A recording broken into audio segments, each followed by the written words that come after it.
A desperate mother stepped off a dusty stagecoach with 2 children, one secret debt, and no guarantee the man waiting for her would be any kinder than the world she had escaped.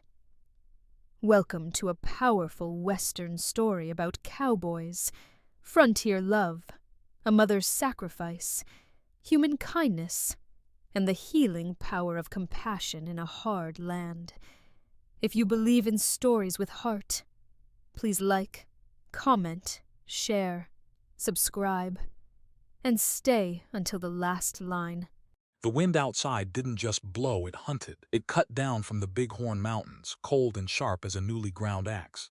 Finding every loose seam in the pine logs of the cabin, Caleb Mercer didn't flinch. He was used to things trying to break into his house. He sat at the long oak table, a single kerosene lamp casting his shadow long and distorted against the timber wall. Before him lay the Cheyenne Daily Leader, 3 weeks out of date, its edges already yellowed by tobacco smoke and grease. His thumb, rough as sandpaper, traced a square he had carved out of the classifieds column with his pocket knife. On the table sat 2 chairs. He had bought the second one last November from a traveling merchant after his old stool split right down the grain. It was a good chair, sturdy spindleback, ashwood, oiled dark, but no one had ever sat in it. For 6 months, it had just faced the stove, holding nothing but the dry, heavy air of a house with only one heartbeat in it. Every morning, Caleb looked at that chair while his coffee boiled. Every morning, the silence inside it got a little louder. He hadn't broken yet, but he'd come close. Last Tuesday, a sudden freeze had trapped 8 of his prime heifers in a draw 3 miles out. By the time he dug them out, their lungs were solid ice. He had stood there in the gray twilight, his fingers too numb to drop the skinning knife, and realized something that curdled his blood worse than the frost. If his horse stumbled on the way back, if he lay down in the drift and let the sleep take him, nobody on Goddess green earth would even think to look for him until the spring thaw. A man could survive on hard work. He could survive on salt pork and beans. But a man couldn't survive being a ghost while he was still breathing. He drew a clean sheet of foolscap paper toward him. His hand, thick-knuckled and scarred from 30 years of barbed wire, felt ridiculous holding a penny dip pen. He wrote 3 lines, stopped and watched the ink dry. He tore the paper in half. He tried again, wrote about the color of the grass in July, about the way the valley looked when the morning sun hit the ridges. He read it back, spat into the woodbox, and crumpled that sheet too. Poetry was a lie told by men who didn't have to work the dirt. It was the kind of talk that made a person soft, made them expect things the world had no intention of giving them. His mother had talked like that. She'd spoken of theaters and silk dresses and sidewalks that didn't turn to soup when the rain came. Then she climbed into the back of a dry goods drummer S-wagon and left a 12-year-old boy to figure out how to bury his father alone. Never need anyone enough that their departure can destroy you. That was the law, the only one that kept his ribs intact. The third attempt stayed on the paper. He didn't use any fancy ink.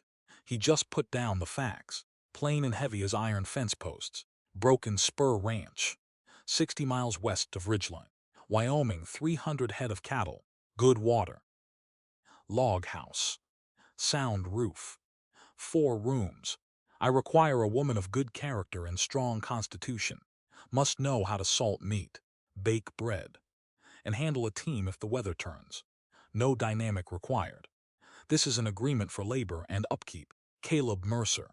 He didn't ask if she was pretty. He didn't ask what church she gave her Sundays to. A pretty face didn't clear a ditch when the spring rise came, and piety didn't keep the wolves out of the calving pens. He needed an extra pair of hands. That was the trade. He sealed the letter in a brown envelope, addressed it to the matrimonial agency in St. Louis, and set it beside his hat. He didn't look at the empty chair across from him when he blew out the lamp. 700 miles to the east, the air didn't smell like pine. It smelled like coal smoke, horse manure, and the damp, sour rot of the Mississippi riverbanks. Margaret Cole sat on the edge of a sagging iron cot in a boarding house on 11th Street. The room was 4 paces wide. On the single mattress, 6-year-old Rose lay curled like a wintering grub, her thumb tucked tight into her mouth. her left arm slung over a tattered rag doll with a missing ear. On the floorboards beneath them, wrapped in a threadbare wool coat, 9-year-old Eli lay with his eyes wide open, staring at the water stains on the plaster ceiling. "Go to sleep, Eli," Maggie said.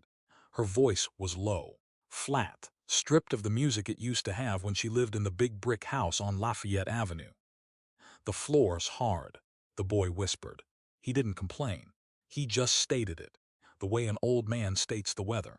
He was growing up too fast, his face losing its soft childhood roundness, turning sharp and suspicious. He looked like Thomas around the eyes. That was the part that frightened her most. "Put the coat under your hip," she said. "It helps." On the small washstand, lit by a guttering tallow candle, 3 letters lay side by side. They were her options, her ledger of survival. She had read the first one twice. It was from a merchant in Iowa. He used 4 pages to describe the size of his store, the quality of his Sunday suits, and the elegance of his horse-drawn carriage. At the very end, he asked if she knew how to keep a kitchen clean, and noted that he preferred a woman who didn't speak unless spoken to. Maggie laid it down. Thomas had spoken like that. He had possessed a voice like melted butter and a wardrobe full of fine wool, and he had used both to hide the fact that he was drowning them in a $3,000 co-back debt until the day the sheriff put the chain on their front gate. The second letter was from a farmer in Kansas. Every third word was God or scripture. He promised to guide her soul and discipline her children in the way of the righteous. Maggie pushed it aside. Men who spent that much time telling you how holy they were usually had a woodpile full of things they didn't want the neighbors to see. She picked up the third one. It was short. The ink was cheap, graying at the edges where the pen had run dry.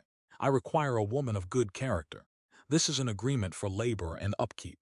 There was no talk of affection, no promises of a soft life. But near the bottom, right before the signature, there was a single sentence that none of the others had thought to include.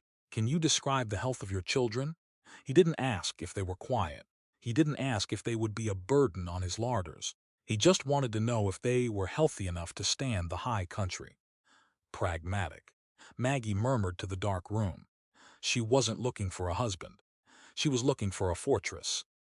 Romance was a luxury for women who hadn't seen their furniture dragged into the street by a city marshal. She didn't need a man to love her. She needed a man who wouldn't leave her children starving in a cellar room.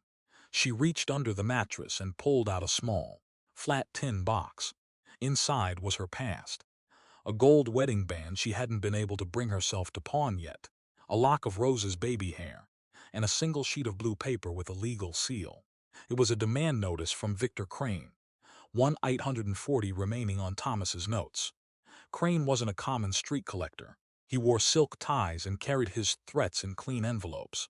But he had 2 men with broken noses who stood on the corner of 11th Street every afternoon, watching the boarding house door. He knew she had the children. He knew she had no money left. And he had made it very clear what kind of payments once her rent ran out at the end of the month. She looked at the gray ink of Caleb Mercer's letter. Wyoming was far. It was wild, cold and empty. But Crane's reach stopped at the state line. And a man who asked about the health of her children before he asked about the width of her hips was a man she could deal with. "Eli," she said quietly. "Yeah, pack your boots in the crate tomorrow morning. We're leaving on the Tuesday coach." The boy didn't ask where. He didn't ask why.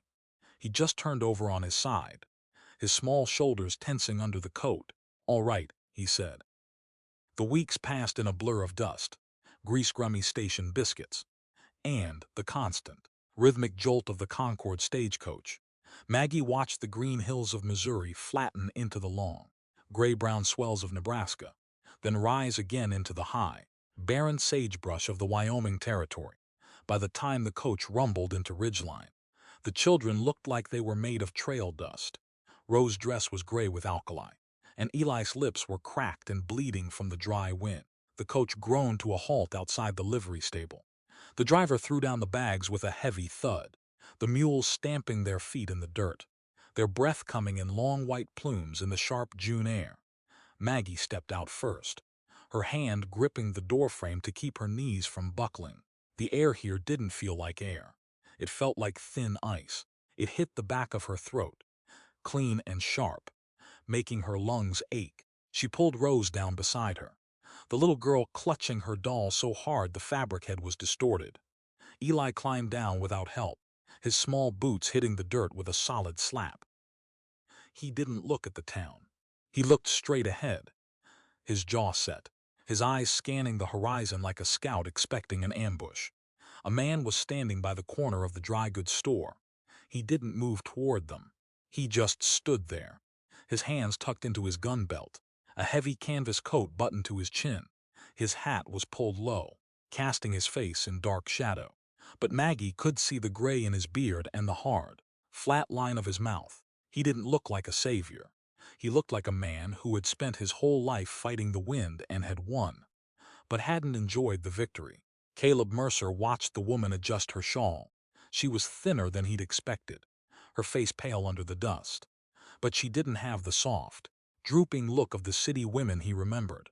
She stood straight, her chin up, her fingers steady as she held the little girl's hand.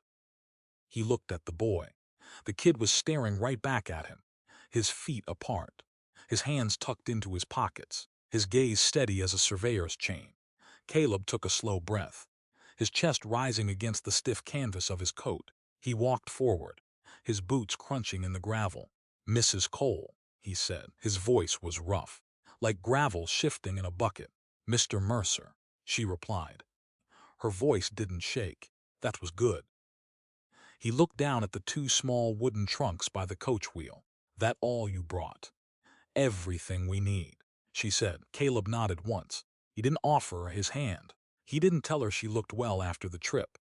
He just reached down, picked up both trunks by their rope handles as if they weighed nothing at all, and swung them into the back of his spring wagon. "Get in," he said, nodding toward the high seat. "The wind's coming up from the north. We have 20 miles before dark." Maggie climbed onto the bench, her skirt rustling against the iron wheel. She didn't look back at the town. She didn't look back at the east. She looked at the long, empty road stretching out toward the mountains, gray and endless under the vast, pale sky. As Caleb climbed up beside her and took the reins, she reached down into her reticule, her fingers brushing against the heavy, sealed envelope from Victor Crane hidden in the lining. She had escaped the wolves in the city, but as the wagon rattled out into the sagebrush, the silence between them grew as wide as the territory, and Maggie wondered if she had simply traded one kind of danger for another. The wagon wheels didn't sing. They groaned. Every turn of the iron-rimmed oak against the limestone trail sent a shudder up through the floorboards, straight into Caleb Mercer's tailbone. He kept his eyes between the ears of his lead gelding, his hands loose on the leather reins. He didn't speak. The territory didn't require it, and the woman beside him didn't invite it. Margaret Cole sat with her spine away from the backrest. She held the seat rail with one gloved hand. Her leather shoes, scuffed gray from the platform at Ridgeline, were pressed flat against the floor. She smelled of train soot, old wool and something else, something dry and thin, like vinegar used to scrub a floor after the fever passed. In the bed of the wagon, behind the flour sacks and the crate of salt pork, the children were quiet. That was the part Caleb didn't know what to do with. Children from the valley usually made noise. They threw stones at the crows or whined about the grease on their fingers. These two just sat there. They were like two bags of oats left out in the rain, heavy, damp and perfectly still. The sun was dropping behind the freeze-out ridges when the road narrowed into the draw. The sagebrush grew thicker here, gray-green and woody, its roots sucking whatever spit of moisture the winter had left behind. "That's the line," Caleb said. He didn't point. He just shifted his chin toward a limestone bluff where 3 strands of rusted wire hung from a cedar post. "Broken Spur starts at the creek bed. What is left of it."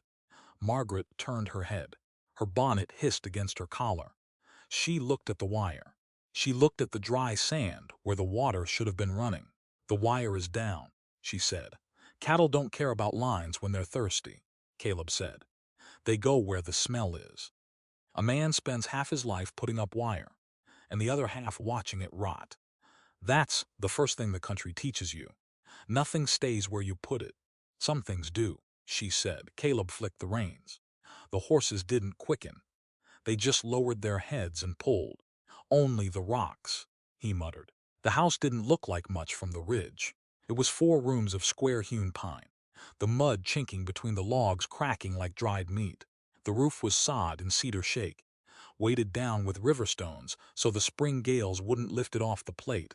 A lean-to barn stood 50 yards away, its door hanging by a single strap of rawhide. The horses stopped before Caleb pulled them up. They knew the hitching post like they knew their own stalls. Caleb got down. His knees made a dry, popping sound that sounded like a dry twig snapping. He didn't offer to help Margaret. A woman who came out here on a matrimonial ad didn't need a hand down from a 3-foot box. If she did, the first blizzard would have her in the ground before Christmas. She managed it herself. She caught her skirt on the brake lever, cleared it without a word, and landed in the dirt with both feet together. Her face was pale under the dust, but her mouth was a straight line. The boy, Eli, came over the side next. He didn't use the hub. He just dropped from the sideboard, his small boots hitting the earth with a hollow thud. He stood by his mother's hip, his hands tucked deep into his pockets, his eyes wide and dark as greasy bullets. The little girl remained in the wagon bed. She was holding that rag doll by its one good arm, her small face buried in the wool of her mother's spare cloak. "Rose," Margaret said. Her voice had a sharp edge to it now, like a knife that had been ground too many times. "Get down." The girl didn't move. Caleb walked to the back of the wagon. He reached over the tailgate, his large, square hands going under the child's armpits. She felt like nothing, a handful of dry grass and small bones. He lifted her out and set her on the grass. She didn't look at him. She just clung to the doll, her thumb slipping into her mouth with a dry, clicking sound. Eli stepped into Caleb's path. He didn't look up at Caleb's hat. He looked right at his shirt pocket, where the brass button was missing. "Are you going to stay?" the boy asked. The wind took the words and carried them off toward the draw, but the silence they left behind was heavy. Caleb stopped with a sack of flour against his ribs. He looked down at the boy's nose. It was red from the wind. "What's that?" "The last man didn't," Eli said.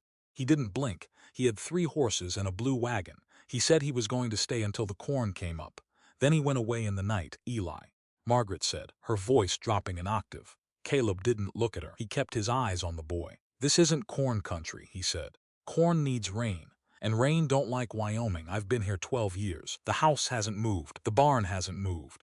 If I go anywhere, it'd be under that ridge with a stone over my face. You want to know if there's bread tomorrow? Ask your mother. You want to know if the roof stays on? You ask me. That's the size of it."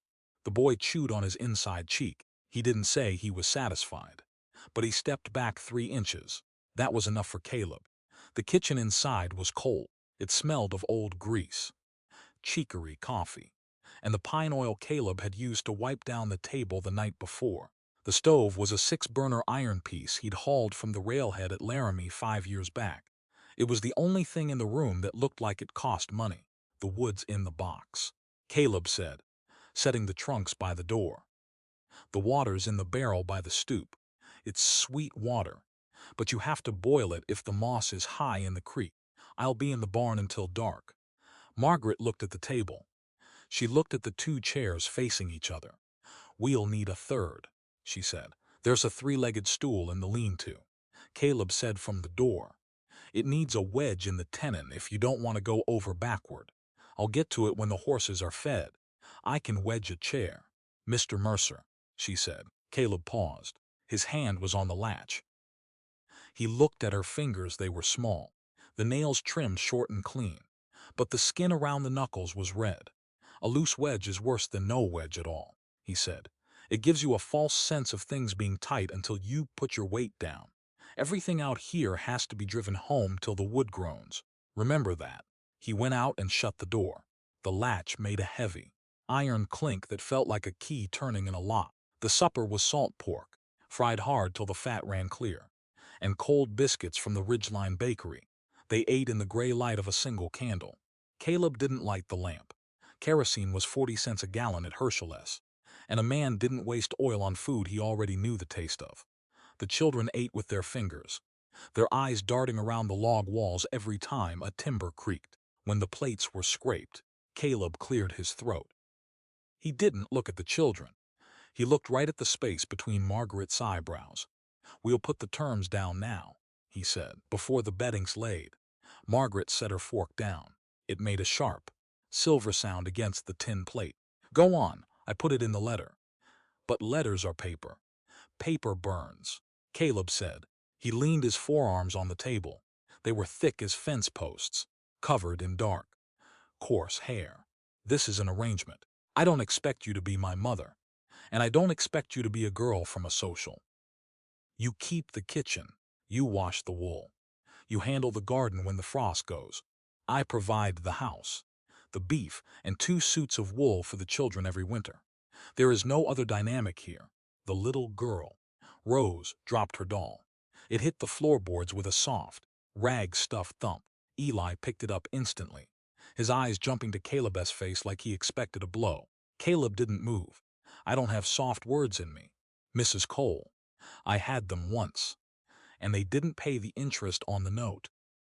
I don't want you pretending you were glad to be here, and I won't pretend I'm glad to have 3 more mouths at the bacon. This is a trade." Margaret looked at the candle.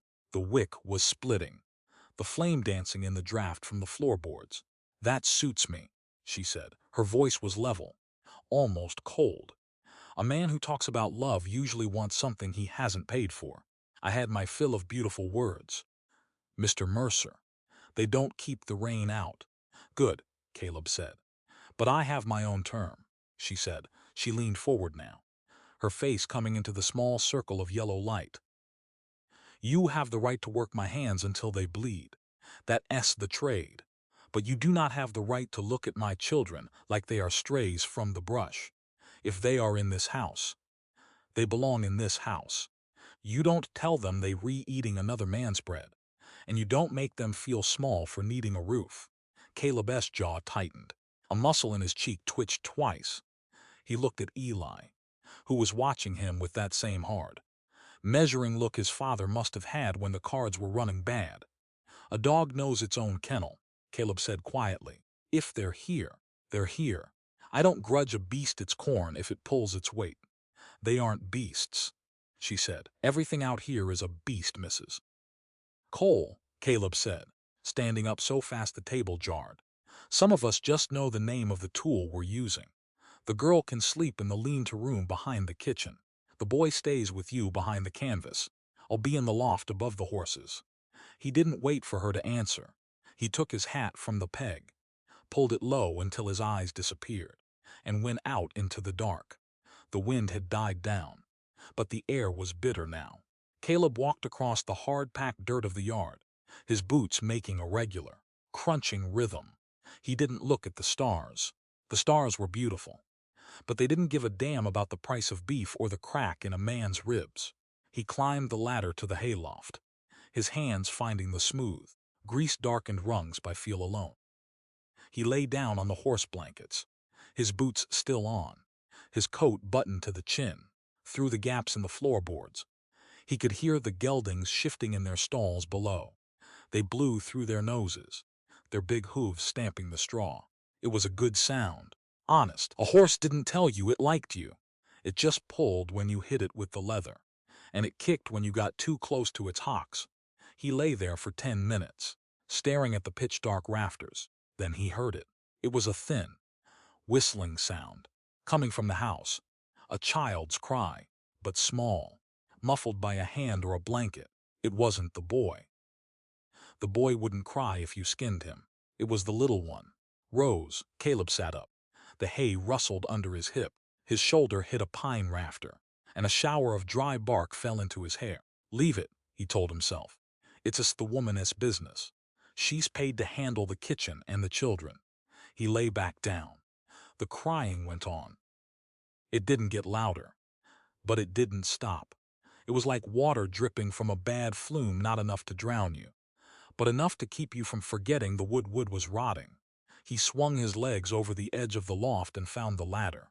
He walked across the yard in his socks, the frost on the grass biting through the wool like small needles. He didn't open the door. He just stood by the log wall, near the corner where the lean-to room met the main house. He knocked once with his knuckle against the pine timber. It was a heavy, dull sound. "Mrs. Cole," he said, his voice low so it wouldn't carry across the flat. The crying stopped instantly. A pause, then the latch clicked, and the door opened 3 inches. Margaret stood there, her hair down now, looking long and dark against her white shift. She had a small sewing needle in her hand. "Is she sick?" Caleb asked. "She's frightened," Margaret said. "The room is dark. She's not used to the logs." Caleb looked past her into the kitchen. The candle was out, but the stove door was open an inch, a red eye of coal glowing in the belly of the iron. "Tell her the logs don't move," Caleb said. "A house that creaks is just settling its weight. It's the ones that stay quiet you have to watch. That means the timber's dried out to the core, and the first big wind split the joints. If she hears the wood groaning, that means it's holding." Margaret looked at him. Her eyes were large in the shadows, catching the red reflection from the stove. "I'll tell her," she said, "and keep the stove door shut," Caleb added, his voice dropping into that flat, hard register. "Coal don't grow on the sagebrush. Every lump we burn now is a lump we don't have in November." She didn't answer. She just closed the door, slowly, until the iron clicked. Caleb stood on the porch for a minute, his feet turning numb in the frost. He looked out toward the ridge where his fence was down. The country was out there, huge and black and cold, waiting for him to make a mistake. He'd made one 12 years ago when he let his mother leave without saying her name. He wasn't going to make another. He walked back to the barn, his heels digging into the freezing mud, counting his steps until he reached the ladder. The third week of July brought the grasshoppers. They came from the south, small and green at first, then turning fat and yellow as they chewed through the wild hay in the bottoms. Caleb spent his mornings in the irrigation ditch with a shovel, clearing the silt that washed down from the cloudbursts in the hills. The water was low. It didn't flow so much as crawl, a thick brown tongue of mud that left a white crust of alkali on the banks when it receded. Margaret came down from the house at noon, carrying a tin pail of buttermilk and a loaf of rye bread wrapped in a damp cloth. She didn't wear her bonnet anymore. She wore an old straw hat she'd found in the loft, its brim tied down with a strip of blue calico to keep the wind from snapping it off. She set the pail in the shade of a willow bush. "The boy wants to help with the ditches," she said. Caleb didn't stop digging. He drove the spade into the gray clay, broke out a hunk the size of a beef head, and swung it onto the levee. He's too small for the shovel. He'll strain his back. And a strained back on a boy is like a warped sill on a barn. It never grows straight again. "He's stronger than he looks," she said, sitting on a flat stone by the water. "He hauled 2 barrels from the well this morning without spilling a drop." "Hauling is balance," Caleb said. He stopped, wiped his forehead with his sleeve, and leaned on the ash handle. His shirt was soaked through between the shoulder blades, the salt leaving white curves on the blue wool. "Ditching is leverage. You have to know where the weight of the water is before you lift the mud. If you don't, the clay will tear your shoulder right out of the socket." Let him stick to the wood box. He wants to learn the work. Caleb. It was the first time she'd used his name without the Mr. attached. It sounded strange in the draw short, sharp like a rifle shot over the water. Caleb looked at her over the shovel blade. Her face had browned under the straw hat, the skin across her nose peeling in small, white flakes. She looked less like St. Louis every day. Her hands were on her apron, her fingers tucked into the folds to hide the blisters she got from the scrubbing board. "The work will be here when he has 20, Caleb said. "The land don't go anywhere. That's the beauty of it. It just waits for you to wear out. Then it takes your bones and uses them for lime." He took the buttermilk pail, pulled the wooden bung, and drank. It was sour and cold, the fat in it sticking to his mustache. He handed it back to her. Their fingers didn't touch. They had learned how to pass things knives. Plates the reins without their skin meeting. It was like a dance they'd both practiced in different rooms. "The neighbor's cattle were in the willow draw again," she said, looking down at the mud. The ones with the broad arrow brand. Caleb's mouth hardened. He set the spade down. Harlan-S cows. A big red one with a broken horn, she said. It broke the wild plum bushes by the spring. Eli threw rocks at it, but it didn't move until I brought the dog. Don't let the boy near Harlan's stock, Caleb said, his voice dropping into that low register that made the horses prick their ears. Wade Harlan's been looking for an excuse to find a dead heifer on my side of the wire for 3 years. If he finds one with a stone bruise on its hip, he have the marshal out here before the meat's cold. You see them cows again. You leave them be. I'll handle Harlan. He has a lot of wire, Margaret said. He has a lot of money. Caleb said. That S what buys wire. Money from the banks back east. He don't work the dirt. He pays men from Texas to do it for him. Men with low crowns on their hats and no names they care to use at the store. He picked up the shovel again. Go back to the house, Margaret. The wind's shifting. It's going to bring the dust off the flats. The tension didn't stay in the ditches. It followed them into the barn. On Tuesday afternoon, a 3-year-old filly Caleb was breaking, got her foot caught in the manger rail. She was a nervous thing, gray-coated and wild-eyed, with a skin so thin you could see the veins pulsing along her neck. When Caleb went into the stall with the sideline, she panicked. She threw her hindquarters against the log wall, her iron shoes striking the pine with a sound like pistol shots. Margaret was in the hallway, filling a grain sack from the bin. She didn't run. She stood there with the wooden scoop in her hand, her face perfectly still as the horse squealed. Get back, Caleb shouted, his shoulder pressed against the filly's hip, trying to force her off the rail before she snapped her cannon bone. She's going to clear the partition. The filly lunged. Her shoulder hit Caleb square in the ribs, knocking him backward into the dirt floor. His hat went into the manure, and for 3 seconds, the air wouldn't come into his lungs. It felt like his chest was full of broken glass. The horse was up on her hind legs now, her front hooves striking the air within 6 inches of his head. Then Margaret was there. She didn't use a whip. She didn't scream. She took the grain sack, the heavy, coarse burlap, and threw it right over the filly's eyes. The horse dropped her front feet. The dark took the fight out of her. She stood there, her breath coming in long, rattling gasps, her skin shaking like grass in a gale. But she didn't lunge again. Margaret didn't look at the horse. She dropped to her knees in the dirt beside Caleb. Her hands went to his shirt collar, tearing the brass button away to get to his throat. Can you breathe? She asked. Her voice was loud, her breath hot against his chin. Caleb managed a ragged gasp. The air came in, sour with the smell of the floor, but his ribs held. I'm all right, he choked out. He tried to sit up, but her hand stayed on his chest, not soft, but heavy, pressing him down into the straw. Stay still, she commanded. A broken rib will pierce the lung if you twist too fast. My brother had it happen at the timber landing. He choked on his own blood before the doctor got the harness on the team. Caleb looked up at her. Her hat had fallen back, her hair coming loose from the calico strip, hanging in damp, dark ropes around her face. He could see the pulse in her throat, beating hard against the white skin. I said I'm all right, he muttered. He caught her wrist. Her wrist was small. He could have snapped it with his thumb and forefinger, but the bone felt dense, like seasoned hickory. They stayed like that for 4 seconds, Caleb on his back in the straw, his hand around her wrist. Her fingers pressed against his breastbone. The filly blew through her nose, the burlap sack slipping from her forehead onto the manger. Caleb let go of her arm. He rolled onto his left side, using the partition rail to haul himself up. His ribs screamed, but they didn't grate. She didn't break the leg, he said, looking at the horse's hock.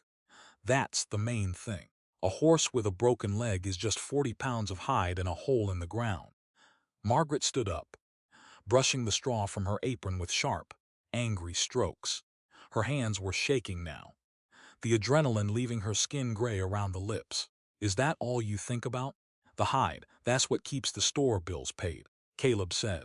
He picked up his hat, shook the chaff out of the crown, and pulled it down over his ears. A man who thinks about anything else out here spends his winters eating his own boots. I'm obliged to you for the sack. I didn't do it for you, she said, her voice turning hard again as she picked up her wooden scoop. I did it because if that horse killed you, I'd have to haul your body into town myself, and the wagon needs grease. She went down the hallway toward the kitchen, her shoes striking the packed dirt with that same regular, unyielding rhythm. That night, the house was so quiet you could hear the oil burning in the lamp. Caleb sat by the window, a piece of harness leather on his knee, his awl punching clean holes through the strap. Every time he pushed the steel through, his ribs twitched, but he didn't stop. A man who let his chores go because of a bruise was a man who'd be begging for flour by March. Eli sat on the floor by the woodbox, a piece of cedar and a small pocket knife in his hands. He wasn't whittling anything. He was just shaving the wood into thin, curly ribbons that smelled of turpentine. Eli, Caleb said. The boy didn't look up. The knife didn't stop. Yeah, you want to know how to use that steel? Caleb asked, pointing the awl at the pocket knife. You're holding the blade too high. You keep that angle. The edge will catch a knot and jump right into your thumb joint. A knife don't care if it's cutting wood or cutting meat. It just goes where the force is. The boy stopped. He looked at the blade. He looked at Caleb's hand, where the old scar from a skinning knife ran white across the knuckles. My dad had a knife with a silver handle. Eli said he used it to cut his tobacco.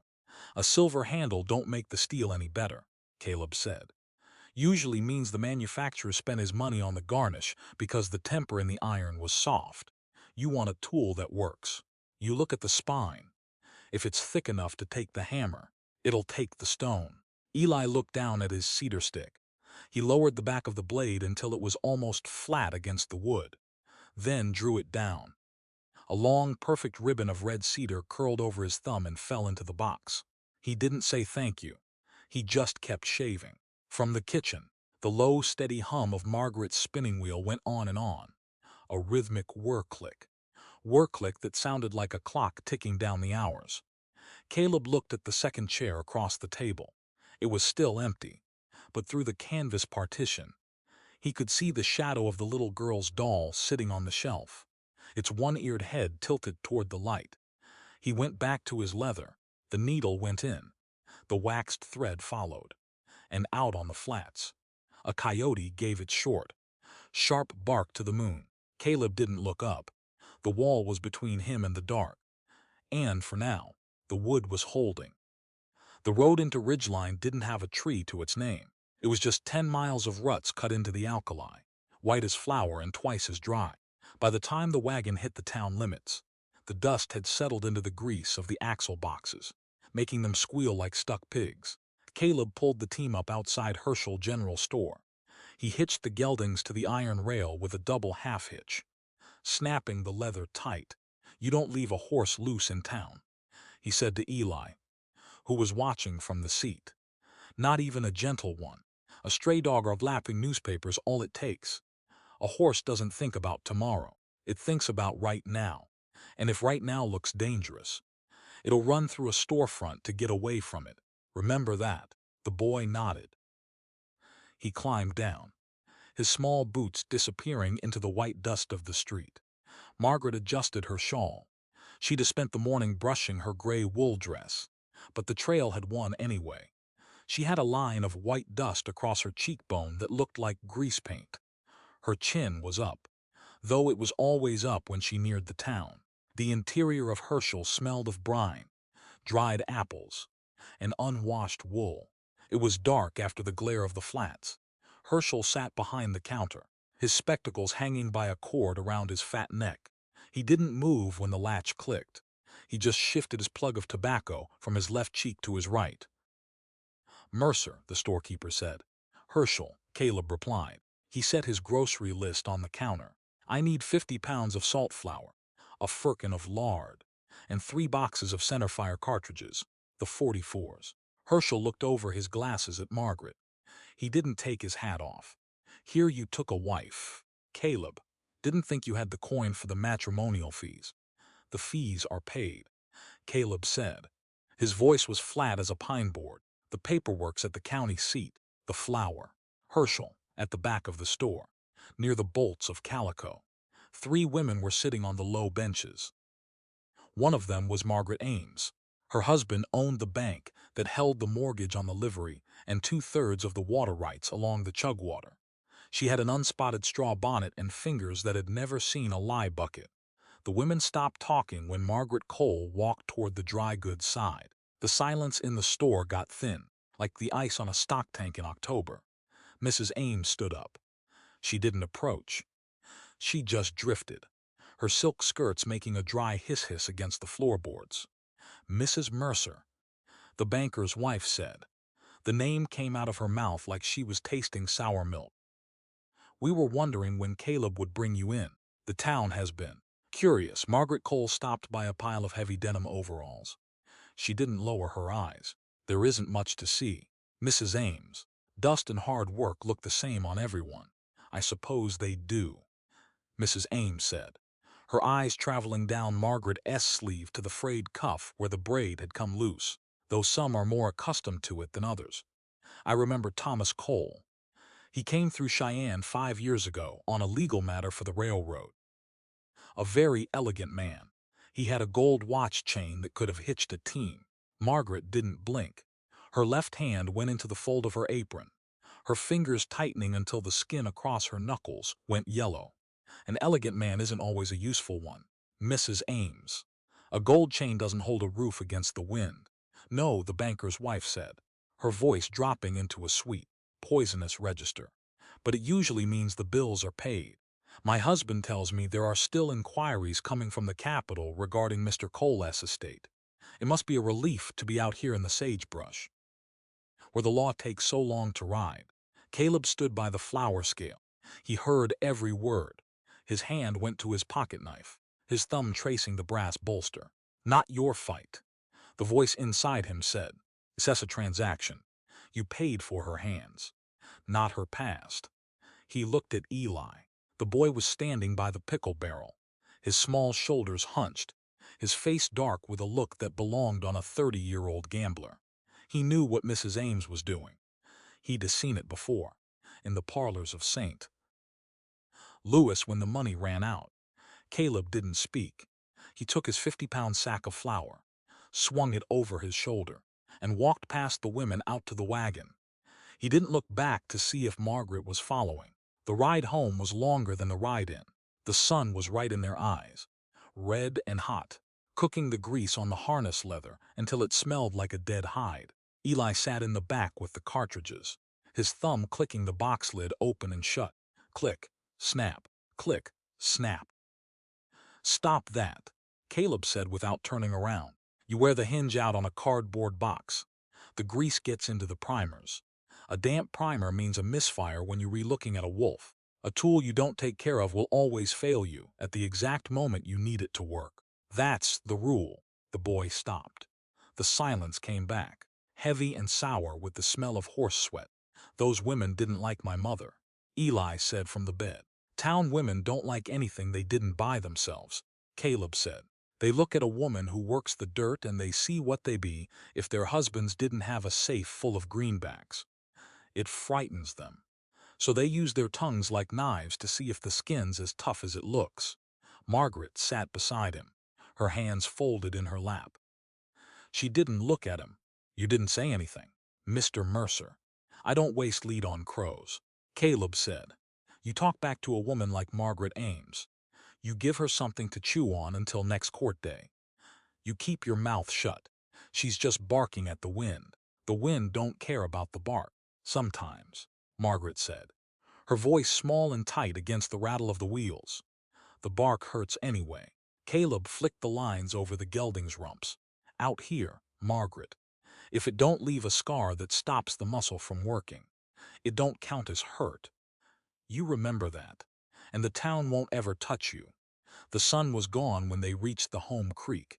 The cabin looked small under the great shadow of the bluff, a square block of dark logs against the gray sage. Caleb unhitched the team in the dark, his fingers working the buckles by habit. He was carrying the harness into the lean-to when Dot Pierce rode into the yard on her gray mule. Dot was 60, her face like an old boot that had been left in the creek and dried in the sun. She wore a man's coat and rode astride, her stirrups short to accommodate her bad hips. She didn't get down. "Mercer," she said. Caleb stopped by the door. "Dot," the mule slathered. "He is old," she said, spitting a dark stream of tobacco juice into the dirt. "Like me, I went by the boarding house after you left Herschel's. There was a fellow there from the stage. Wore a hard hat and city shoes. Said his name was Crane." Caleb didn't move. The harness in his hand felt heavy, the iron hames cold against his palm. "What's he want in Ridgeline?" "He don't want the scenery," Dot said. She looked toward the cabin window, where Margaret's candle had just flickered to life. "He had a legal ledger under his arm, and he was asking Herschel where the broken spur line started. Said he's had some paperwork to deliver to the widow of Thomas Cole." Caleb didn't say anything for a long time. The gray mule stamped its foot, the bit chains clinking in the dark. "He's legal?" Dot, Caleb asked. "He looks legal." Dot said, "That's the dangerous kind. A man with a gun you can shoot back at. A man with a piece of paper can take your well before you know the well's dry. I thought I'd let you know. I don't like Harlan." "And Harlan was sitting on the porch with him when I left." "Harlan," Caleb repeated. "They were drinking Herschel's whiskey out of the same bottle," Dot said. She turned the mule around with a yank of the single rein. "You watch your wire. Caleb, a wolf don't ever come at the sheep from the side they're looking at." She rode out of the yard, the mule's hooves making a slow, steady plip-plop in the dust until the dark took her. Caleb stood in the doorway of the barn for 5 minutes, his ribs aching where the filly had hit him. He looked at the cabin window. The yellow light was steady, casting a long, straight beam across the dirt yard. It looked like a path. But he knew better. A path went both ways, and Caleb Mercer had spent 12 years making sure his road only went out. The morning brought no wind. That was the bad sign. When the sagebrush didn't move in Wyoming, it meant the heat was building up in the draws like steam in a boiler, waiting for the afternoon clouds to break it wide open. Caleb was in the blacksmith shop behind the barn, heating an iron tire for the wagon wheel. The charcoal fire was white hot, the hand bellows groaning every time he pulled the lever. He heard the buggy before he saw it. A light rig, iron-tired, pulled by a rented livery horse that didn't know how to walk in the ruts. Caleb didn't drop his tongs. He stepped out of the shed, the red-hot iron hoop still smoking in his grip. The man in the buggy wore a black wool suit that hadn't seen any trail dust until today. He had a hard, round bowler hat pulled straight over his ears and a face as clean and white as a fresh-peeled turnip. He looked about 45, the age where a city man gets thick around the middle from sitting in chairs that have cushions on them. He pulled the horse up 10 feet from the forge. He didn't get out. "Caleb Mercer?" the man asked. His voice was high, sharp like a lawyer's clerk reading a roll. "I am," Caleb said. He didn't lower the tongs. The heat from the iron ring was cooking the skin on his forearm, but he didn't flinch. "You re on private land." "Mister, my name is Victor Crane," the man said. He reached into his coat pocket and pulled out a long, blue envelope with a red wax seal. "I am the legal representative for the Great Lakes Credit Syndicate of Chicago. I am looking for Margaret Cole. There's no one here by that name," Caleb said. The cabin door opened. Margaret came out onto the porch, her apron gray with flour. Rose behind her clutching the one-eared doll. Eli came around the corner of the house, a split piece of pine in his hand, his eyes fixed on the city man's boots. Crane looked past Caleb at the porch. He took his hat off, his hair short and oiled flat to his skull. "Mrs. Cole," he said, his voice dropping into that smooth, practiced rhythm. "Or should I say Mrs. Mercer? The county records in Ridgeline are remarkably up to date for such a remote settlement." Margaret didn't answer. She walked down the 3 steps, her feet heavy in the dirt, until she stood 3 paces behind Caleb's left shoulder. "You re a long way from 11th Street, Mr. Crane. The syndicate has a long memory." "Madam," Crane said. He swung his legs out of the buggy, his shiny leather shoes sinking 2 inches into the alkali dust. He didn't like the feel of it. He shifted his weight twice to find a solid stone. "Your late husband's estate was short by $3,200. We managed to liquidate the house on Lafayette Avenue, but the legal fees and the interest remain. The balance is $1,840. Thomas is dead, Margaret said. Her voice was thin, but it didn't shake. He's been in the ground 6 months. You took the beds, Crane. You took the kitchen stove. You left my children sleeping on the floorboards. The law doesn't die with the debtor, Mrs. Mercer, Crane said.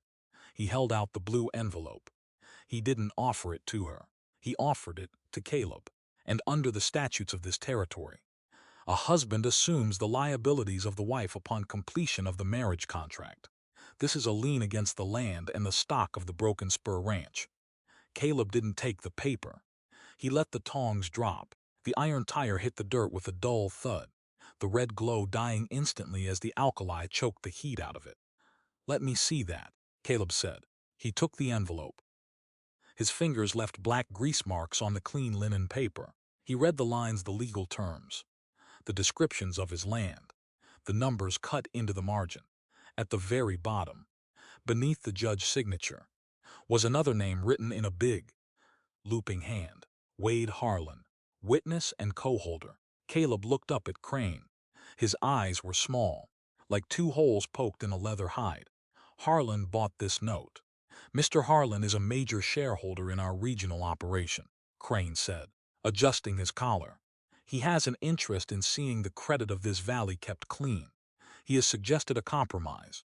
The eastern pastures, the ones along the Chugwater where the spring stays green, would be sufficient to clear the balance of the note. We can sign the deed transfer in town tomorrow." The silence came back, bigger this time, filling the yard until the heat seemed to double. Caleb turned his head slowly. He looked at Margaret. She wasn't looking at Crane. She was looking at Caleb's boots, her jaw tight, her chest rising and falling beneath the gray wool. "You knew about this," Caleb said. "It wasn't a question." "I knew Thomas owed money," she said, her voice dropping so low the city man couldn't have heard it over the hoarse breathing. "I didn't know they could touch the land out here. I didn't know about Harlan. You brought a $3,000 debt to a ranch that doesn't clear $500 a year in prime beef," Caleb said. His voice was very quiet, the kind of quiet that makes a dog crawl under the porch. "You lied in the letters. Margaret, I told you I had 2 children and no money," she said, looking up now, her eyes dark and fierce as his own. "I didn't lie about that. I came to the only place that had a door that would open.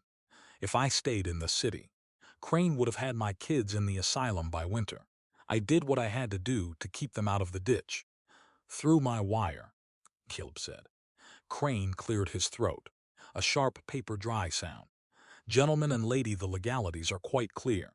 The note is valid. If we go to the circuit court in Laramie, the costs will simply be added to the principal. Mr. Harlan's offer is very generous." Caleb walked over to the buggy. He didn't look at the paper anymore. He looked at Crane's tie pin, which was a small blue stone set in silver. He reached out, took the livery horse by the bit ring, and turned the animal's head 45 degrees toward the road. "You have 10 minutes to get past my wire," Caleb said to the city man. Crane blinked. His hand went to his waistcoat pocket. "Mr. Mercer, I am an officer of the credit court out here," Caleb said, his forearm tense against the horse's jaw. "The only court that stays open past sundown is the one I keep in my holster. You tell Wade Harlan that if I see his enforcers within rifle shot of my springs, I won't use the law to move them. I'll use 30 grains of black powder and a lead ball. Now get off my land before the iron gets cold." He released the bit. The livery horse, sensing the heat from the forge, reared back once and started down the trail at a clumsy trot. Crane had to grab the seat rail with both hands to keep his bowler from flying into the sagebrush. The dust cloud followed the buggy until it cleared the ridge. Caleb didn't look at Margaret. He walked back into the blacksmith shop, picked up his tongs, and threw the cold iron tire back into the coals. He took the bellows lever and began to pump, his strokes short, rhythmic and tattered as an old lung. Whir groan. Whir groan. Margaret stood in the doorway of the shed. The light from the forge hit her apron, turning the flour dust pink. "Caleb," she said, "go back to the house," he said without looking up from the fire. The bread's going to sour if the dough sits too long in the heat. We need to talk about the note, she said. Caleb stopped the bellows. He stood there in the smoke, his face black with charcoal, his eyes looking like 2 quart stones in a creek bed. There's nothing to talk about, Mrs. Cole, he said, using the old name like a slap. We had an agreement. Labor and upkeep. You didn't say nothing about legal liens. And I didn't say nothing about paying for a dead man's cards. You kept that envelope under your mattress because you knew I'd have left you on the platform if I saw it. Yes, she said. She didn't flinch. I did, because a man who lives by himself in a box doesn't know what it's like to look at 2 kids who haven't had meat in 3 weeks. You would have left us, Caleb, and I'd have had my eastern pastures in the spring, he said. He picked up the hammer from the anvil. I'm going to sleep in the barn tonight. Tell the boy to keep the woodbox full. The weather's going to break before morning, and a cold stove makes the timbers warp. She stayed in the door for a minute, her shadow long and dark across his forge. Then she turned and walked toward the cabin, her steps small and heavy in the alkali, leaving him alone with the iron and the smoke. The heat didn't leave the valley at sundown. It stayed in the gray clay, thick and greasy, coming up through the soles of Caleb's boots like steam from a kettle. By the first week of August, the chug water had shrunk to a string of warm puddles. The mud in the bottoms was baked so hard it split into gray cakes, 5 inches deep, wide enough to trap a calf's hoof and snap the bone like dry kindling. Caleb stood by the home tank, his thumb pressing against the bottom stave of the cedar barrel. The wood had shrunk. A thin trickle of gray water was hissing out through the joint, disappearing into the dust before it could form a pool. A dry barrel is a dead barrel, he said to Eli, who was leaning against the pump handle. You let the water drop below the line. The sun takes the moisture right out of the grain. Once the stave warps, you can hammer the hoops until the iron splits. But it'll never hold brine again. You have to keep the wood wet, even when the well's low. The boy looked into the dry tank. His face was dark from the glare, his nose peeling in white scales. There ain't enough to fill it, he said. Then you bring the bucket from the spring, Caleb said. 2 gallons at a time. It don't look like much against a 100-gallon tank, but the dirt don't care about big gestures. It only understands the small ones. Done every day. That's how you keep an orchard alive. And that's how you keep a ranch from turning back into a buffalo wallow. Eli didn't argue. He took the cedar bucket by its rope handle and started down the draw, his boots making a dry, whispering sound in the parched wild alfalfa. Caleb went up to the porch. He didn't want to go inside, but his ribs were stiff from the blacksmithing, and the sun was cooking the fat on his neck. Margaret sat at the table. She had the big leather ledger open between her elbows, her pencil tracing the columns he put down 5 years ago. She didn't look up when the screen door slammed. The flour's down to the last 10 pounds, she said. Her voice had the flat, level tone of a woman counting sheep. And the sugar's got ants in it from the cellar wall. Put the legs of the sugar box in tin cups of water, Caleb said, sitting on the bench by the stove. The ants won't cross the ditch.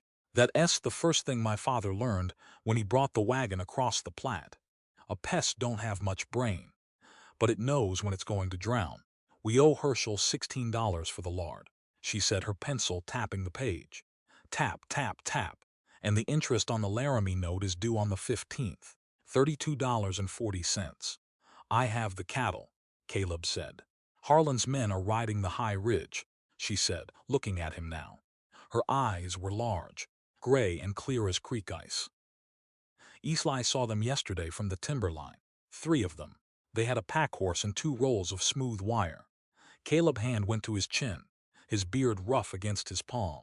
Smooth wire don't hold nothing but horses. It don't have the teeth for cattle. They aren't putting it up for the cows, Margaret said. They're rerunning a line from the Chugwater Spring down to the county road. If they close that gap, your steers have to walk 8 miles through the rocks to get a drink. They lose 40 pounds a head before they hit the shipping pens. Caleb stood up. His chair didn't scrape. It hit the wall with a dull, heavy click. That spring's on my deed. The deed says the quarter section line runs from the cottonwood stump to the limestone face. she said, her finger pointing at a blue map she found under the Bible box. The stump rotted out 3 winters ago, Caleb. Thomas used to say that a boundary without a living marker is just an argument with a lawyer's name on it.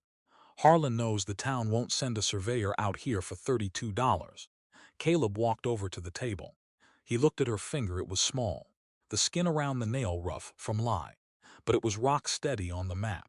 You speak like a clerk, he said. I lived with one for 10 years, she said, closing the book with a heavy puff of dust.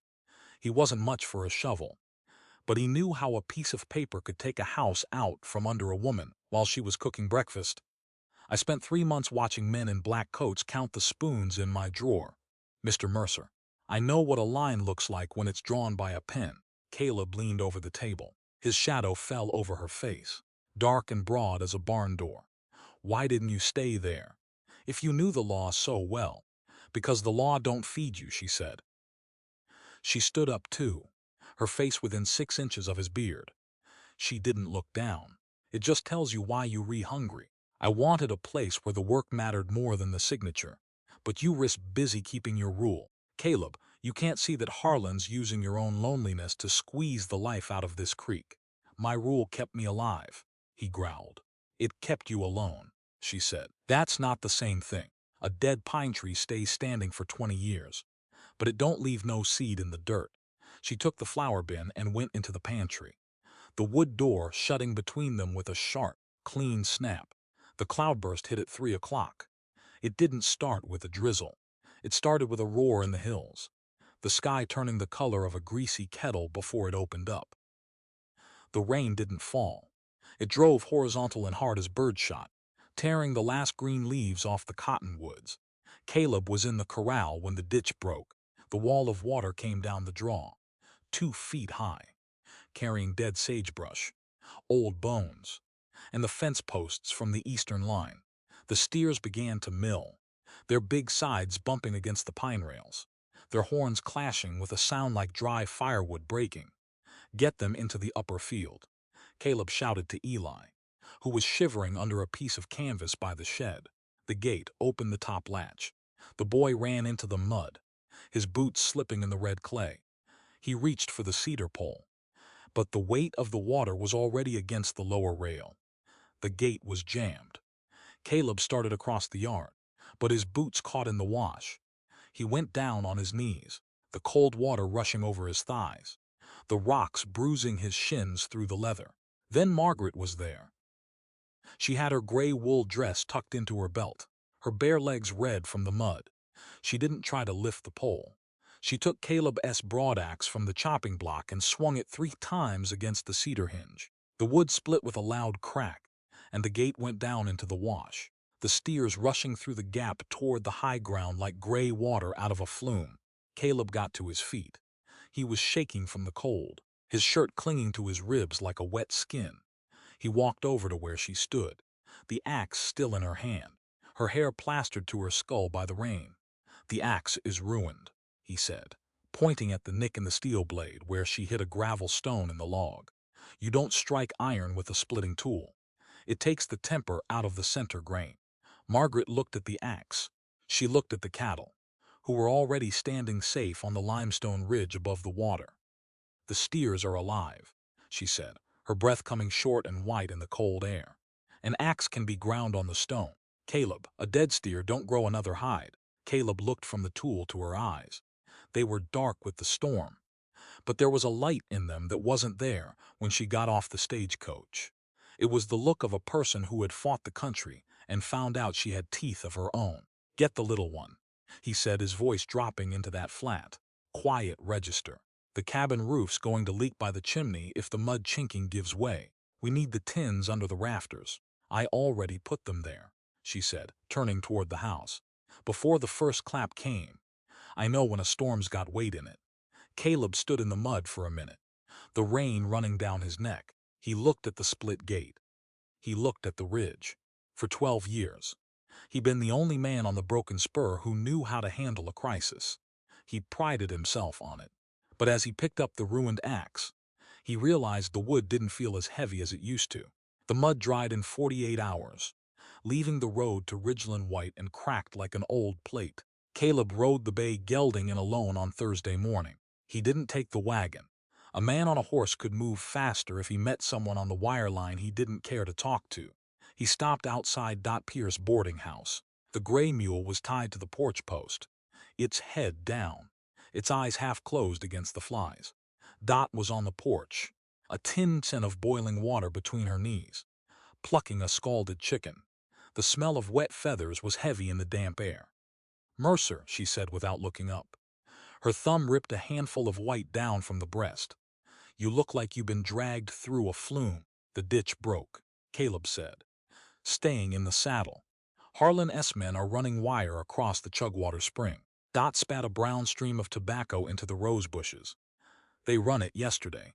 Crane was with them. He had a big leather book with a gold stamp on it. Said the Territory Supreme Court gave them the writ of attachment." "A writ don't give a man a right to my water," Caleb said. "It does if the sheriff's the one holding the paper," Dot said. She set the chicken down in the basin with a splash that turned the water gray. "Cold Dunbar's a good man, Caleb, but he don't own the office. The banker Ames pays the rent on the jail, and Ames is Harlan's second cousin by marriage. You go down there with a Winchester. You ain't fighting Harlan. You refighting the territory." Caleb's fingers tightened on the reins until the bay horse shifted its bits. "Where is Dunbar now?" "He says at the saloon," Dot said, "having his dinner. He don't like Crane any more than you do. But a man with a tin star has to follow the ink. Go talk to him. But leave the rifle in the scupper, Caleb. A gun in a saloon just makes every fool in the room think he's got a say in the matter." Caleb rode down the block. He didn't leave the rifle, but he left it under the leather scabbard by his stirrup fender, where it couldn't be seen from the boardwalk. The interior of the Gold Room saloon was cool and dark, smelling of stale beer, sawdust, and the wet wool of two teamsters sleeping by the billiard table. Sheriff Cole Dunbar sat in the corner booth, a plate of boiled beef and cabbage before him. He was 50, with a white mustache that looked like a piece of sheepskin and eyes that had seen too many men die for $20 and a horse. Caleb sat down opposite him without asking. Dunbar didn't stop eating. He cut a piece of fat off the beef with his horn-handled knife. "Mercer," he said, "you have the writ." "Cole?" Caleb asked. The sheriff laid his knife down. It made a dull, greasy sound against the oilcloth table. He reached into his vest pocket and pulled out a folded paper with a blue seal. It looked exactly like the one Crane had shown Caleb at the forge. "It says legal, Caleb," Dunbar said. His voice was low, tired, like a horse that had been ridden 30 miles over the rimrock. "The Chicago firm filed the claim under the widow's name. Since she's on your deed now, the debt lies against the land. Harlan paid the back taxes on the Chugwater quarter last Monday. That gives him the primary lien if the estate don't clear by the 15th. The Chugwater is the only water I got after July," Caleb said. "Without it, the cattle die in the pens. I know that," Dunbar said, "and Harlan knows it. That's why he bought the paper from Crane. He don't want the $1,800. Caleb, he wants the broken spur. He's been waiting for you to trip over a dry winter for 10 years. "I didn't trip," Caleb said. "She brought it with her." Dunbar looked at him, his gray eyes narrowing under his heavy brows. "You took the woman, Mercer. A man don't just take the grain out of the sack. He takes the weevils too if he don't look before he buys. You wanted a hand in the kitchen, and you got a Chicago lawsuit. That's the size of it." "I can pay the taxes," Caleb said. "Can you pay the $1,800? Dunbar asked. He leaned forward, his badge catching the greasy light from the window. "Because Harlan won't take a partial payment. The writ says the balance must be paid in full at the county seat by noon on the 15th, or the deed reverts to the primary shareholder. That's Harlan." Caleb stood up. He didn't say goodbye. He walked out into the glare of the street, his boots heavy on the pine planks of the boardwalk. He was passing Herschel S. store when Margaret Ames came out, followed by two women from the church guild. They were carrying small baskets of dried plums and jars of jelly for the social. Mrs. Ames stopped when she saw Caleb bay horse. She adjusted her lace mitts, her chin rising 3 inches into her bonnet. "Mr. Mercer," she said, her voice clear enough to carry across the dust to the blacksmith shop. "We were just discussing your arrangement." My husband tells me the lawyers from Laramie will be out on Friday to take the inventory of your stock. Caleb stopped. He didn't take off his hat. He stood in the middle of the boardwalk, his hands tucked into his belt, looking down at her lace collar. There won't be no inventory. Mrs. Ames, he said. The women behind her whispered, their fans moving like the wings of prairie chickens in the brush. The law is the law, Mrs. Ames said, her mouth turning into a thin, white line. A man cannot simply take a woman from the street and expect the community to forget what her family owes. St. Louis may be far, but the moral obligation remains. Caleb took a step closer. He didn't look at her face. He looked at the gold watch chain pinned to her bosom, the same kind of chain Thomas Cole had worn when he was spending money that didn't belong to him.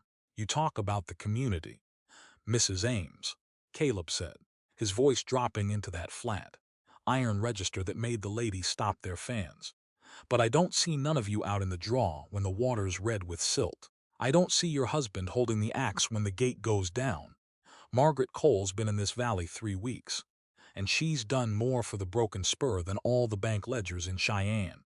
If you want the stock, you bring Harlan and his Texans out to the line, but you tell them to bring their own spades, because the ground's too hard for me to bury them all after the shooting starts. The women gasped, one of them dropping her jar of jelly onto the planks, where it broke with a loud, red splash that looked like blood in the white dust. Caleb turned his horse around and mounted. He didn't look back at them. He rode past the boarding house, past the livery, straight out toward the sagebrush, where the road turned into the gray hills. When he reached the home gate, the sun was dropping behind the big horns, turning the ridges the color of an old bruise. Margaret was on the porch, a wool dress over her arm, her needle moving through the hem by the last light. Rose sat beside her, her small hand smoothing the dress fabric as it fell into her lap. Caleb got down from the bay. His joints were stiff, his shoulder aching where the filly had bruised the muscle. But he walked up the steps with his head up. "Did you see Dunbar?" she asked. "I saw him," Caleb said. He took his hat off and set it on the bench. "The note is valid. Margaret, Harlan S. got the papers from the court. He's coming on the 15th with the lawyers." She laid her needle down. Her fingers were steady, but her face looked small and old in the twilight. "I'll pack the trunks," she said. "No," Caleb said. She looked up, her eyebrows coming together. "Caleb, there's no money for the 1800. If we stay, he'll have the sheriff out here with the Winchester." "The sheriff don't like Harlan," Caleb said. He sat down on the bench beside her hat, his big hands folding over his knees. "And the town don't like a man who uses a city lawyer to steal a well. I told Margaret Ames today that if Harlan wants the dirt, he has to come get it himself. And she went and told her husband before the jelly was cold." Margaret Cole looked at him for a long time. The night wind was coming up from the creek, bringing the smell of the wet willow bushes and the fresh-turned clay from the ditch. "You broke your rule, Caleb," she said softly. Caleb looked out over the flats where his cattle were dark spots against the gray sage. "A rule is like a fence, Margaret," he said. "It keeps the stock in. But if you don't never open the gate to let the neighbors help when the fire comes, you just end up burning in your own corral. We go to town tomorrow, together, with the ledger." She didn't say she was glad. She didn't thank him. But she reached down and picked up Rose's doll from the floor, smoothing its one cloth ear with her thumb until the fabric lay flat. "The ledger is up to date," she said. "I found 3 mistakes in Herschel's columns from last winter. He owes you $12 for the hides you brought in November." Caleb's mouth twitched at the corner. $12 don't pay the 1800, he said. "No," she said, standing up and opening the screen door. "But it buys the sugar and the oil for the lamp.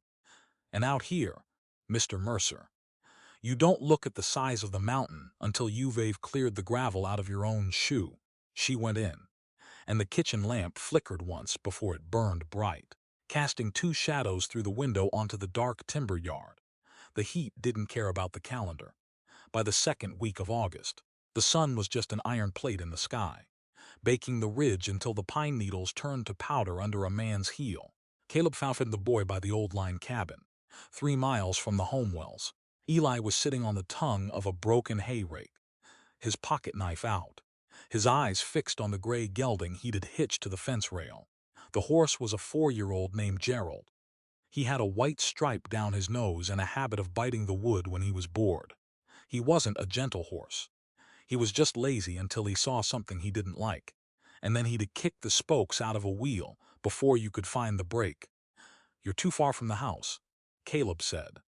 He didn't get down from the bay. He just let his leg hang over the stirrup leather, his hat pulled low against the glare. Eli didn't look up. He closed the knife with a sharp click against his thigh. Gerald didn't buck. He didn't buck because he's hot, Caleb said. "A horse in August is like a lazy man. He look like a saint until the wind drops, and then he'll find a way to leave you in the dirt." "How long you been riding him?" 3 weeks, the boy said. He stood up, his small hands going into his pockets. He had the same hard, narrow look around the mouth his mother had when she was thinking about the flour bin. "He don't like the bit." "No horse likes the iron," Caleb said. He swung down from the saddle, his boots sinking into the dry wild oats. "But they take it because they know the man's got the grain. You want a beast to follow you. Eli, you don't use the leather until he's done something wrong. You use the hand. A horse can feel a fly on his hip through an inch of hair. He knows exactly how much weight you got behind your fingers before you pull the rein." He walked over to Gerald, took the cheek strap, and pried the animal's jaws apart. The teeth were long, yellow and sharp as flint. "He's nipping because the spade bit's hitting his bars," Caleb said. "Look here, see that red skin by the tush? That's where the steel rubs when you hold the lines too tight. A city man thinks he's holding a horse up by pulling on his head. A real rider knows the horse holds him up. You let the mouth go loose until you need the turn. Then you give him an inch of signal, just an inch."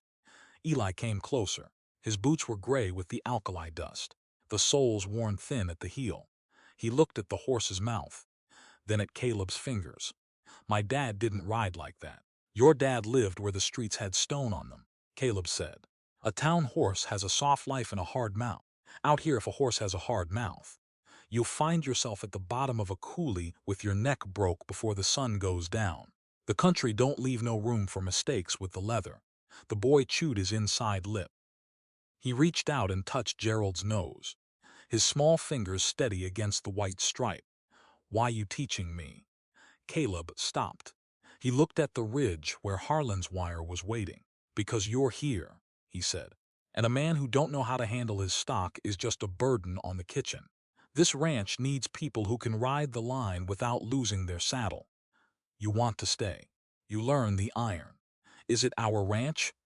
Eli asked. He looked Caleb right in the buttonhole, the one where the brass was missing. "The man Crane said it belonged to the company now." "Crane S. got a piece of paper," Caleb said. "The company's got a safe in Chicago. But the dirt belongs to the man who is holding the shovel when the cloudburst comes. I put 12 years of my life into these logs. Eli, I buried my father under that limestone bluff, and I didn't use no company money to buy the stone. If Harlan wants the land, he has got to take it from the ground up, not from a ledger." The boy was quiet for a long time. He looked down at his shoes, then back at the gray horse. "I can handle the gate tomorrow," he said. "The gate's down," Caleb said, mounting the bay. "We don't need the gate no more. We need the rifles. You go back to the house and tell your mother I am riding the south fence line until dark. Tell her to keep the shutters barred if the dust starts to lift off the flats." He turned the bay toward the draw. He didn't look back to see if Eli was following, but as the horse trotted into the sage, he heard the sharp, regular plip-plop of Gerald's hooves behind him, moving at the exact same pace. The storm came from the west this time, not the south. It didn't bring no rain, just a wall of black dust that smelled of old sulfur and dried manure, blotting out the mountains until the world was only 10 paces wide. Caleb was in the old barn when the timber gave way. The wind hit the north wall with a sound like a cannon shot, lifting the sod roof right off the plate logs. A 12-foot rafter, green pine and heavy as an anvil, split down the grain and fell straight across Caleb's left shoulder, pinning him into the muck of the feeding alley. He didn't scream. There wasn't no air in his lungs to do it.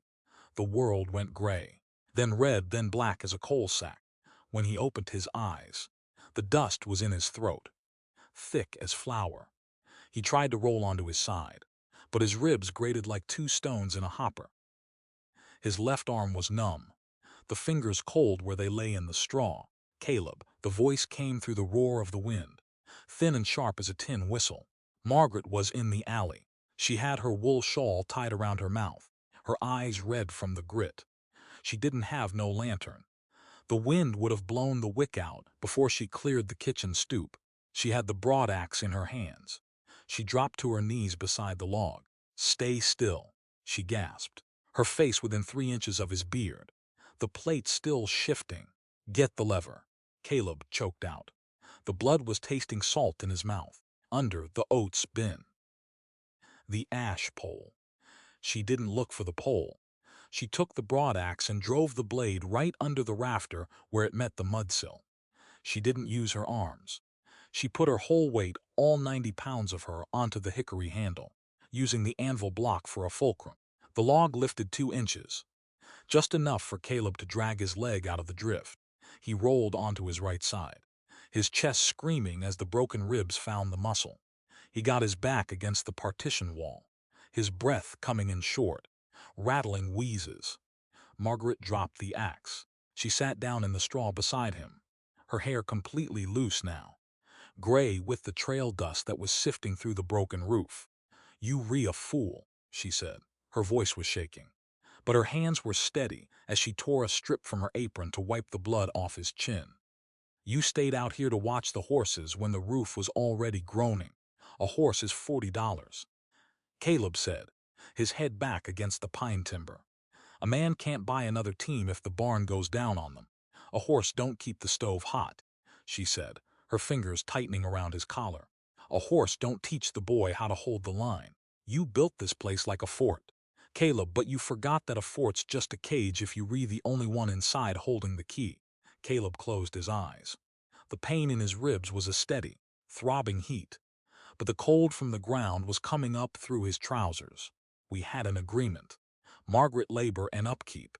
I don't ask you to pull the timber off me." The silence inside the barn got very thin then, despite the wind outside. Margaret stood up.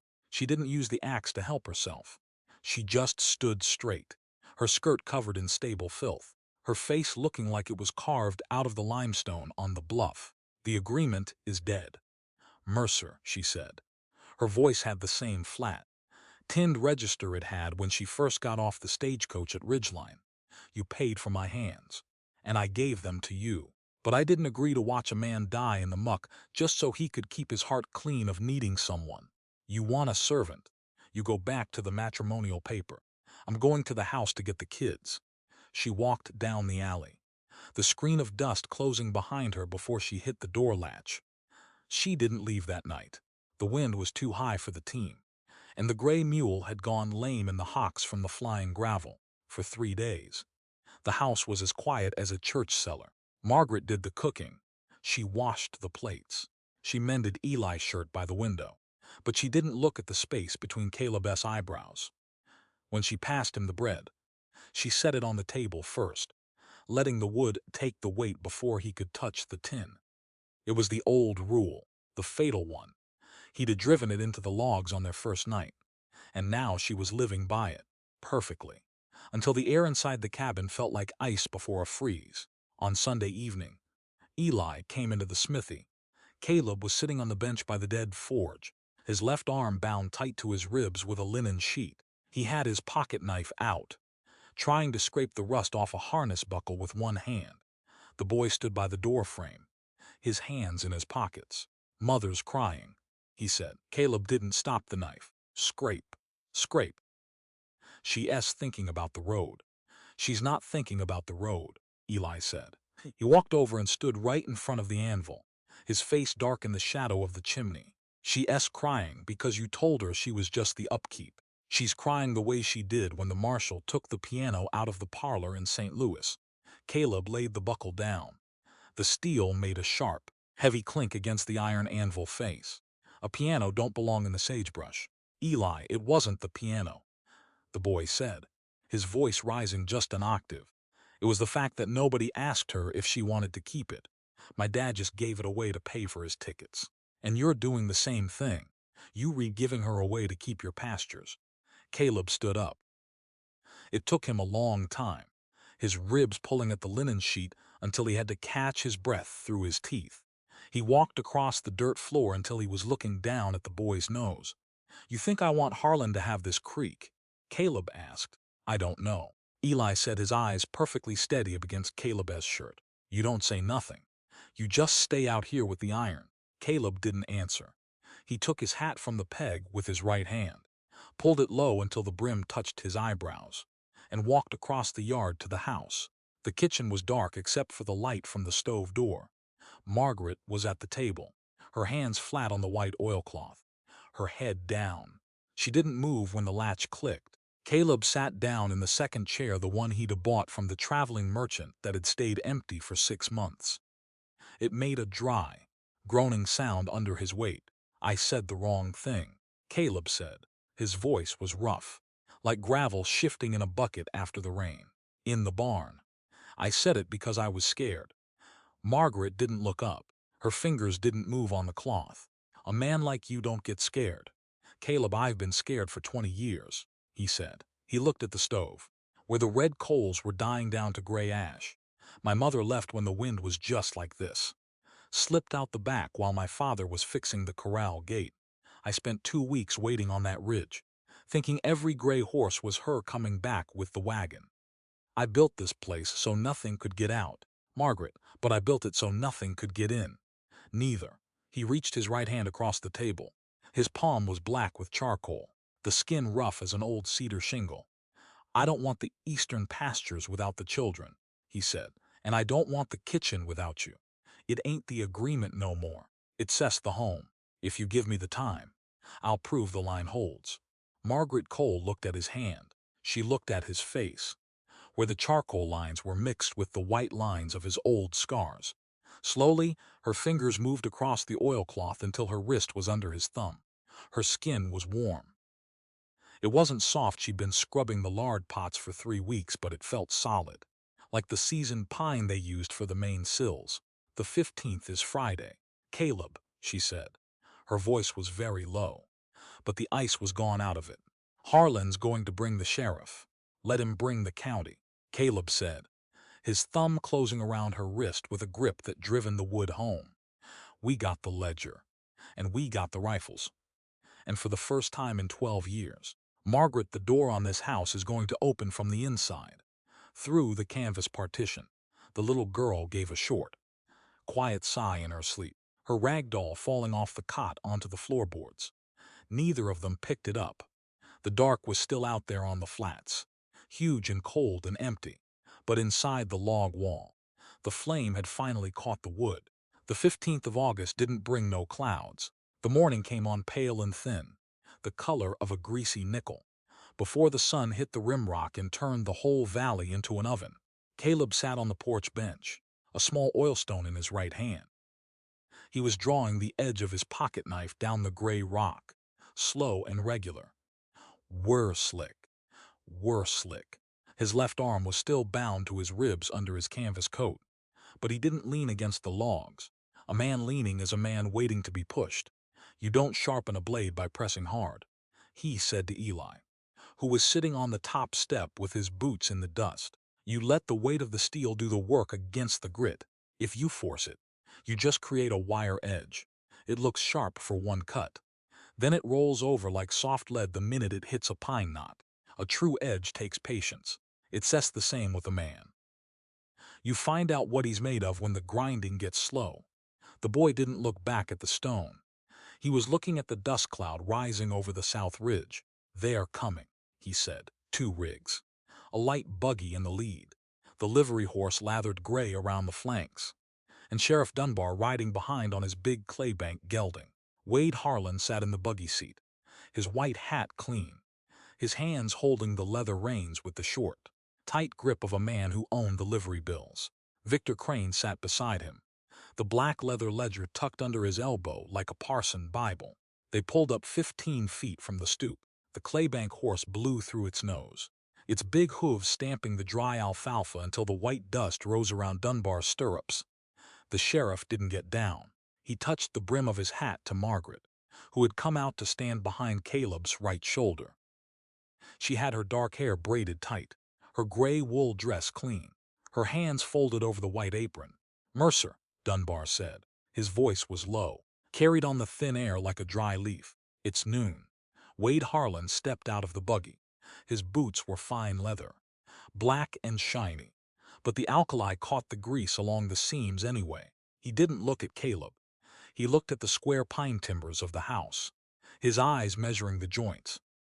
"We have the writ, Caleb," Harlan said. He reached out and took the blue paper from Crane's hand. "The $1,840 hasn't been deposited at the county seat. The Chugwater quarter reverts to the syndicate today.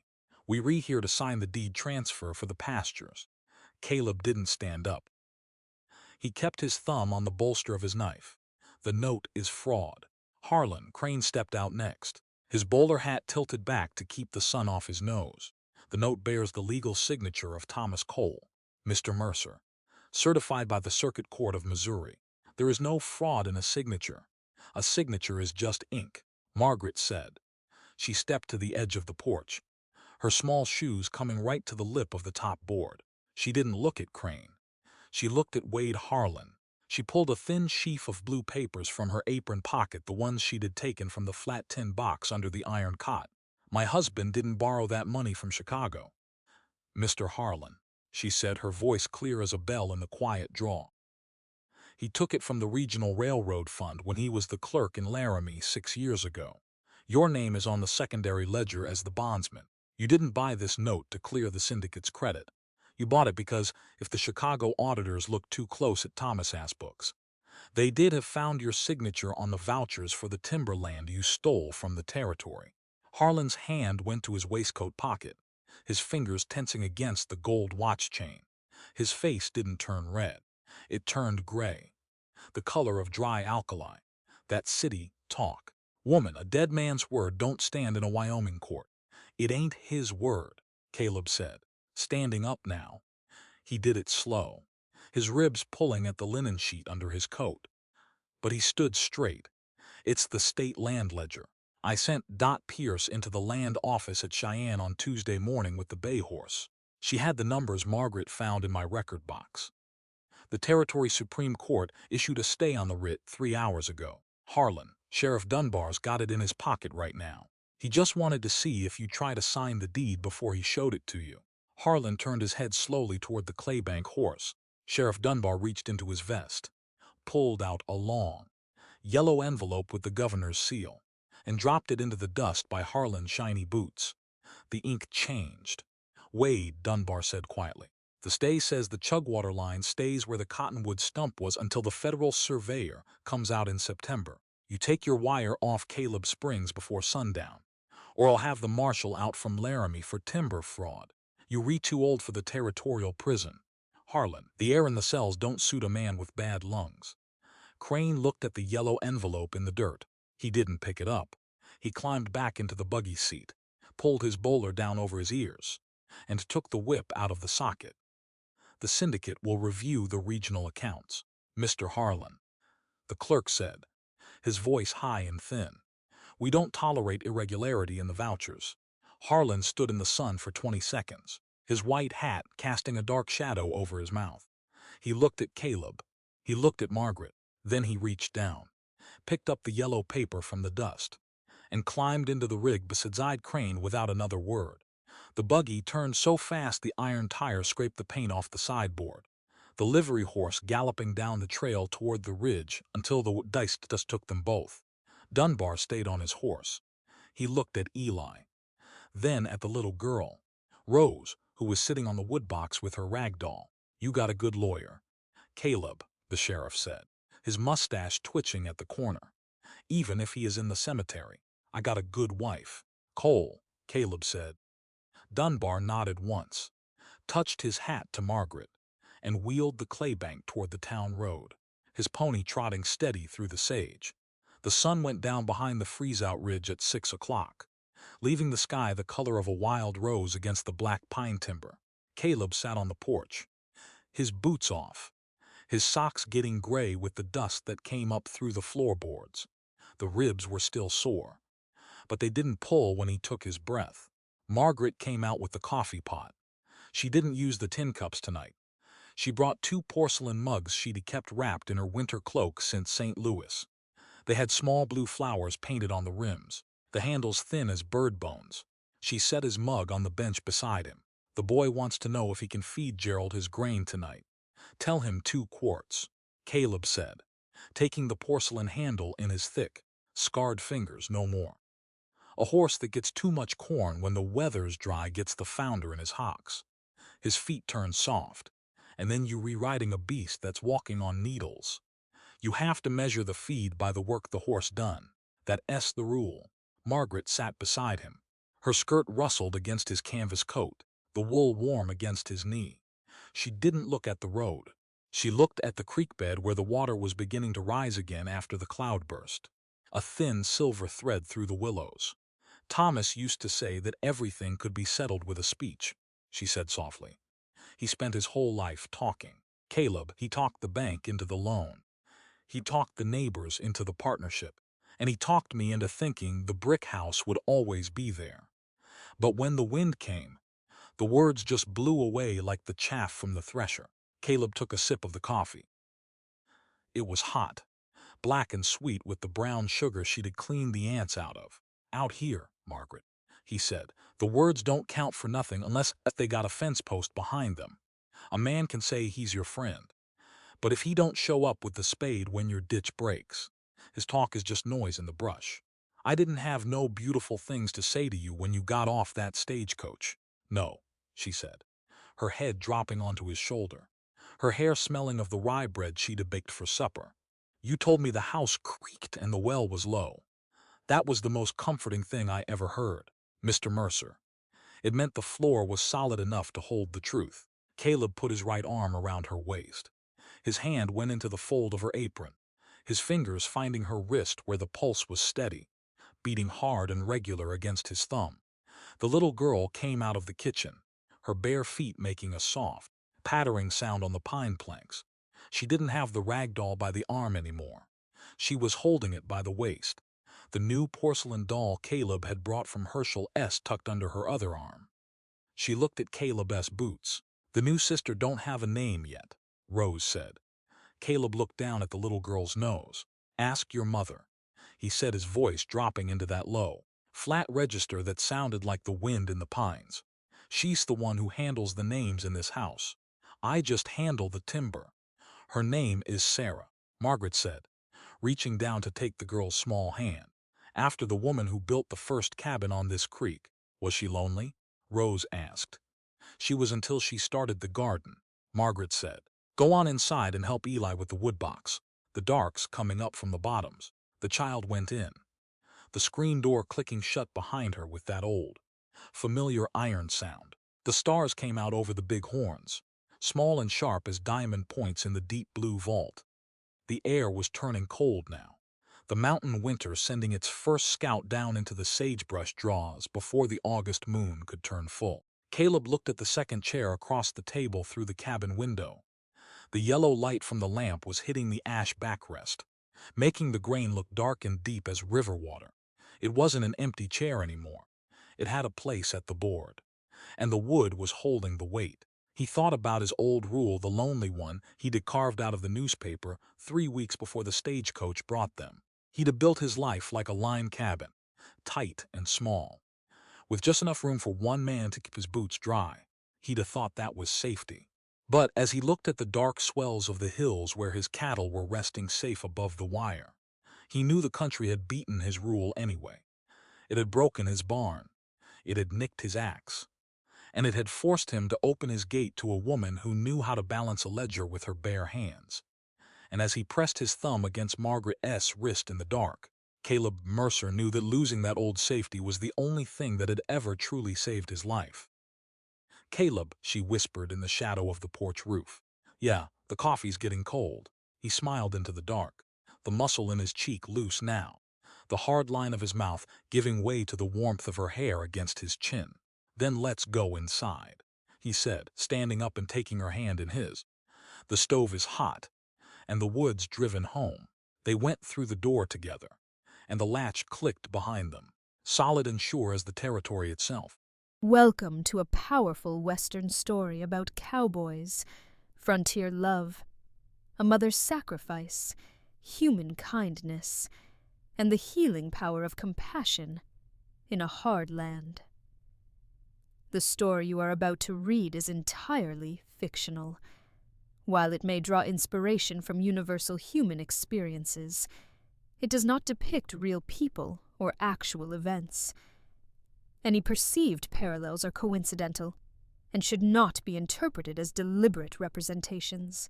And so, as the door of that old log cabin closed behind Caleb, Margaret, Eli, and little Rose, the story did not truly end.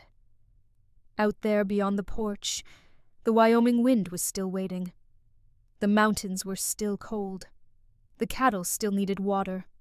The fences still needed mending. And the land would still test every soul who dared to call it home.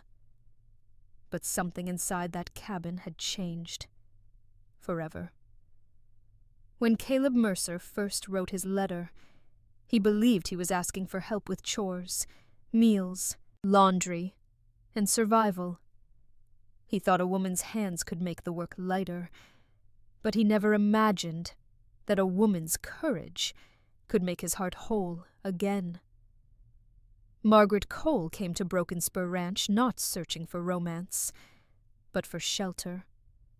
She was a mother running from debt, humiliation, and the kind of polished cruelty that hides behind legal papers and clean city shoes. She did not arrive with dreams of love. She arrived with 2 hungry children, a hidden fear, and just enough strength left to keep moving. Yet in that harsh country, where every nail, every fence post, every bucket of water had to prove its worth, Margaret proved something greater than survival. She proved that dignity can still stand tall in worn shoes, that a mother's love can cross 700 miles of dust, and that a broken past does not have the final right to name a person's future. Caleb's old rule had kept him alive, but it had also kept him locked away from the very thing that could save him. He believed that needing someone was weakness, because once, long ago, someone he needed had left.